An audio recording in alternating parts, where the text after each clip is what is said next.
김계홍의 인생 스케치.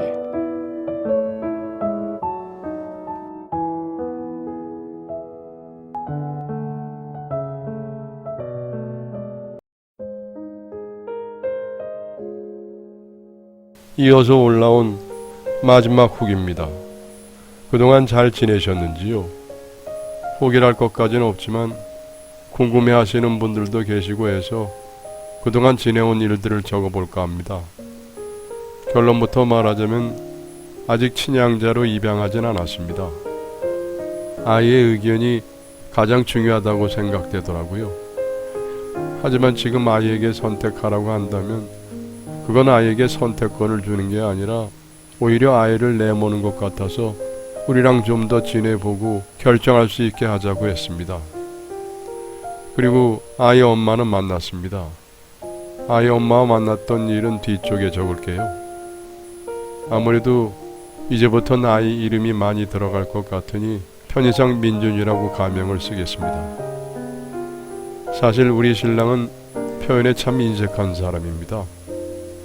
쑥스러워일 수도 있고 성격일 수도 있는데 마음이 어찌됐든 상대방을 참 서운하게 만드는 묘한 스킬이 있죠.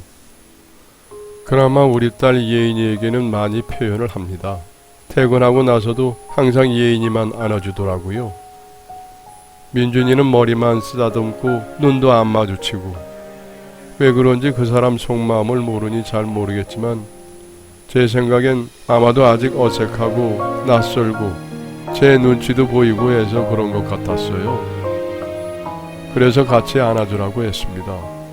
이유야 굳이 설명하지 않아도 알겠죠. 요즘 집안 분위기상 제 말이 곧 법이기 때문에 왜라는 터 한번 달지 못하고 그런다고 하더군요. 그 뒤로 퇴근하고 두 아이를 안아주면서도 예인이는 버쩍들어 뽀뽀까지 하면서 민준이는 안고 금방 내려놓는 서로에게 적응 기간이 필요한 거겠지요. 그래서 주말에 일부러 목욕탕도 같이 보내고 장난감도 사러 가고 명절에 입을 새 옷도 사고 하면서 지금은 많이 친해졌습니다. 그리고 머릿속이 아직 정리도 채 안 됐는데 명절이 찾아왔어요. 저희 시부모님은 조금 독특하신 분들이십니다. 어머님은 아들 사랑이 너무 지극하시고 아버님은 세상이 당신 위주로 돌아가야 직성이 풀리시는 타입이세요. 그러다 보니 며느리인 제 입장에선 조금 피곤하기도 합니다. 전 결혼하고 아직까지 단 한 번도 명절 당일날 친정에 가본 적이 없어요. 이유는 어머니께서 저녁까지 저를 붙잡아 두시기 때문이죠. 이유도 가지가지입니다. 조금 있으면 고모님들 오시니 보고 가거라. 고모님들 오시고 나면 바로 일어나면 되겠냐? 좀 앉았다 가거라. 그러다 보면 저녁입니다. 차도 막히는데 저녁에 나서서 언제 갑니까? 그래서 다음날 갔다가 얼굴만 비추고 온 적도 있고 연휴가 짧을 땐 명절에 못 가고 주말에 휙 갔다 온 적도 있었어요. 당신 아들이 차 막히는데 처갓집 간다고 고생할까봐 그러시는 것 같아요. 늘 그러시거든요. 우리 아들은 처갓집이 멀어서 고생이라고 뭐 그런 분이신데 이번 명절엔 전전날 전화가 오셔서 내일 음식하러 올 필요 없다고 하시네요. 원래는 명절 전날 음식을 하고 집으로 다시 와요. 가깝거든요. 그리고 명절 당일날 아침 일찍 시댁으로 가고요. 아이 둘이면 어디 움직이기도 힘들다고 하시며 내일 음식하러 오지 말고 당일날 오라고 하시더라고요. 결혼하고 처음으로 명절에 신났네요. 그래서 명절 당일날 아침에 갔습니다. 차례를 지내는데 어머님이 민준이도 저를 시키고 싶어서 자꾸 제 눈치를 보시더라고요. 절대 제 눈치를 안 보시는 분이셨는데 자꾸 저러시니 마음이 좀 그랬어요. 그래서 제가 민준아 너도 차례 지내야지 그랬더니 어머니께서 그래도 우리 집 장손인데 당연하지 하시더라고요. 아버님은 아무 말씀도 못하시고 저를 똑바로 바라보지도 못하셨어요. 피는 역시 물보다 진한 것 같습니다. 갑자기 생긴 손자라도 이쁘신 모양이에요. 집안에서 사랑을 독차지하던 예인이는 위기감을 느꼈는지 안 부리던 애교를 부리며 할머니 할아버지 쟁탈전을 벌이더라고요. 그리고 차례가 끝나자마자 친정으로 가라고 하셨어요. 아무리 그래도 설거지는 하고 간다고 했는데 끝까지 지금 출발을 해야 너무 늦게 도착 안 한다며 등을 떠무시더라고요. 매번 이랬으면 참 좋겠다는 생각을 하고 시댁을 나와 친정으로 갔습니다. 사실 친정 부모님께서는 이번 명절에 오지 말라고 하셨어요. 보기 싫으시다고. 그래도 갈 거야 집에 딱 있어 어디 나가고 그럼 나 삐질 거야 그러고 갔어요. 우리 신랑이 문 안 열어주면 어떡하지 라며 걱정을 하는데 제가 비밀번호를 알고 있으니까요. 하지만 다행히 문은 열어주시더라고요. 시댁과는 참 다른 반응. 민준이에게 인사드려 예인이 외할아버지 외할머니셔 라고 인사를 시켰는데 완전히 굳은 얼굴로 인사를 받으시는 우리 엄마 아빠. 안 그러셨으면 더 좋았을 테지만 이 또한 민준이와 제가 겪어야 할 과제이기에 아무 말 않고 넘어갔습니다. 그래도 다행히 나중엔 엄마 아빠도 받아들이셨어요. 이 내용까지 다 적으려면은 글이 너무 길어질 것 같아서 적지 않겠습니다. 엄마의 눈물에 저까지 눈물이 날 것 같았지만 참았습니다. 저까지 울면은 진짜 부모님 가슴에 못 박아드리는 것 같아서요. 이렇게 민준이와의 첫 명절을 보냈습니다. 유치원을 알아봤는데 지금은 자리가 없지만 다행히 입학은 할 수가 있더라고요. 그래도 입학까지 텀이 좀 있길래 태권도장을 보냈습니다. 아무래도 자신감도 없고 소극적이라 태권도장에 보내면 좀 나아질까 하는 생각에서였습니다. 지금도 다니고 있는데 유치원을 보내도 도장은 계속 보내야 할 것 같습니다.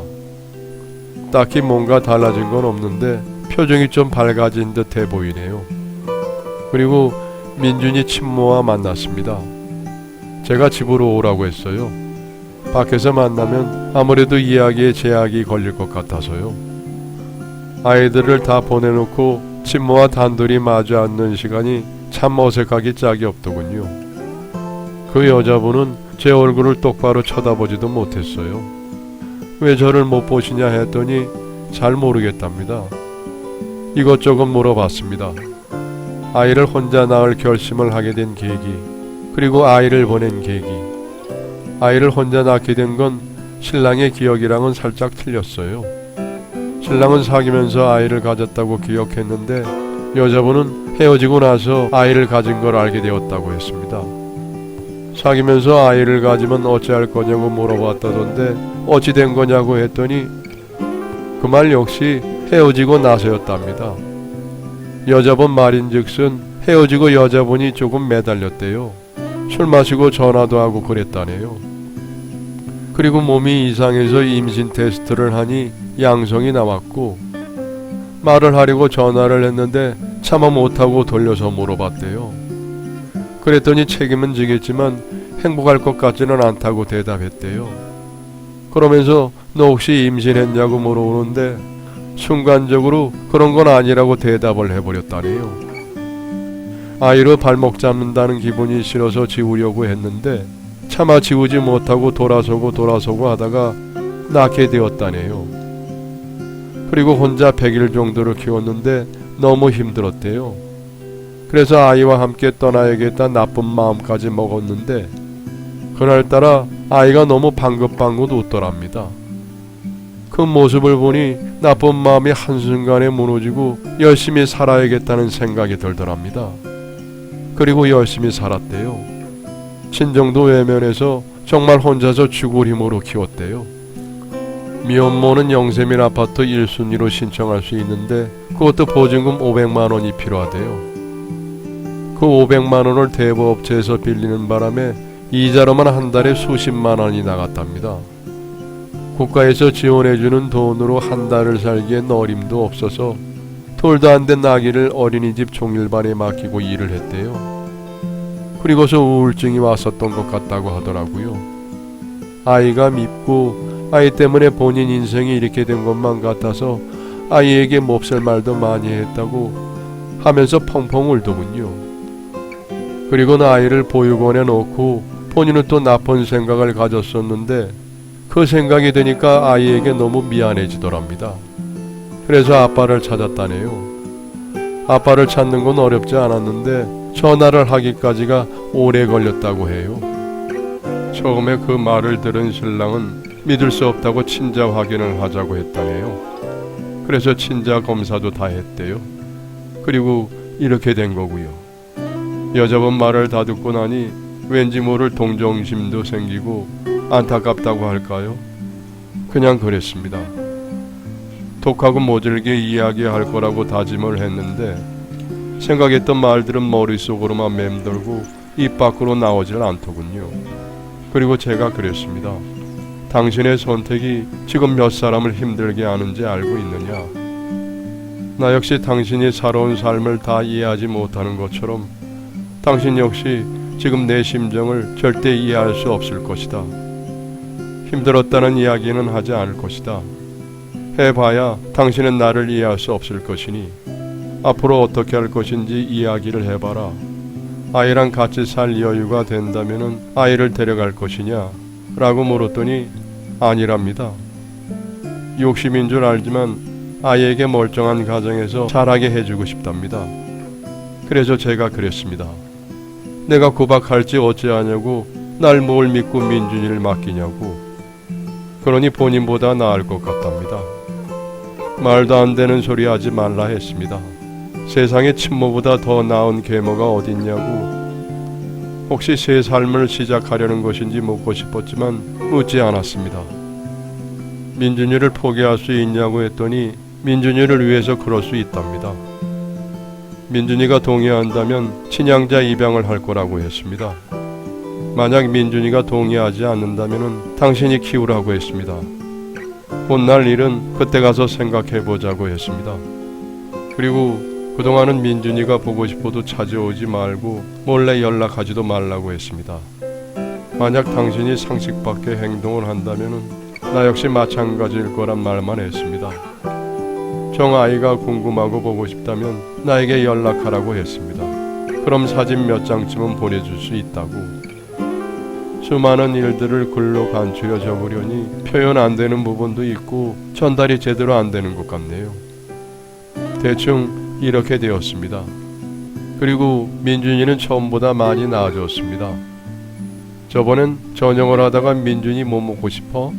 계란찜? 계란말이? 계란 후라이? 뭐 먹고 싶은 거 있으면 말만 해. 세 개 중엔 다 해줄 수 있어.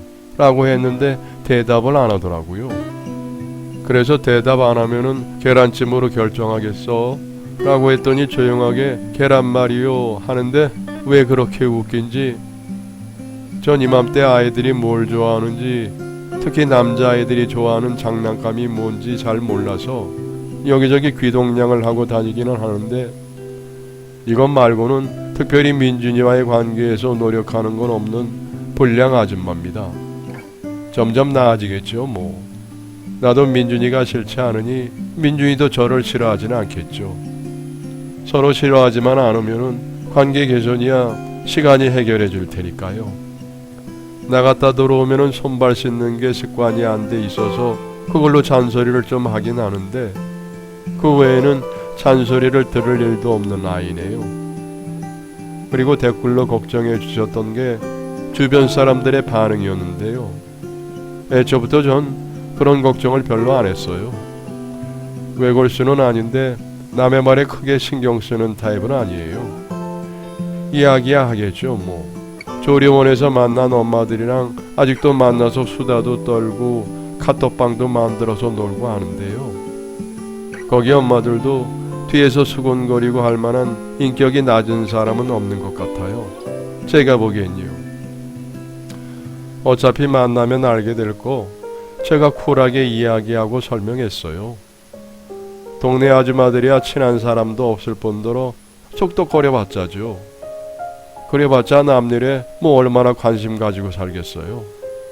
죄 지은 사람 아무도 없는데 죄인처럼 살 필요 없잖아요. 그리고 남편이 전부터 알고 있었던 거 아니냐 알아보라고 걱정해 주신 거요. 알아보면 뭐 하겠습니까? 어차피 이혼 안 할 거. 그냥 제 마음 편한 대로 생각하고 사는 게 낫겠죠. 보이는 대로 믿어버리면 속 편할 걸 굳이 캐고 파헤쳐서 제가 얻는 게 없잖아요.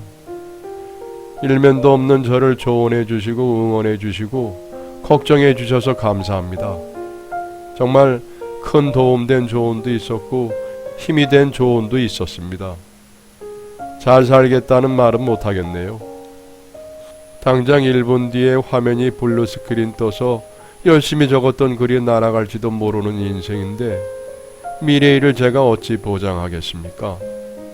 단지 주어진 환경에 맞춰서 열심히 살다 보면은 좋은 결과가 있겠죠. 큰 결론이 난 후기가 아니라서 죄송스럽네요. 긴 글을 읽어주셔서 감사합니다. 좋은 하루 되세요. 여러분의 사연을 기다리고 있습니다. 내용은 제한이 없습니다. 구독과 좋아요는 저에게 많은 힘이 됩니다.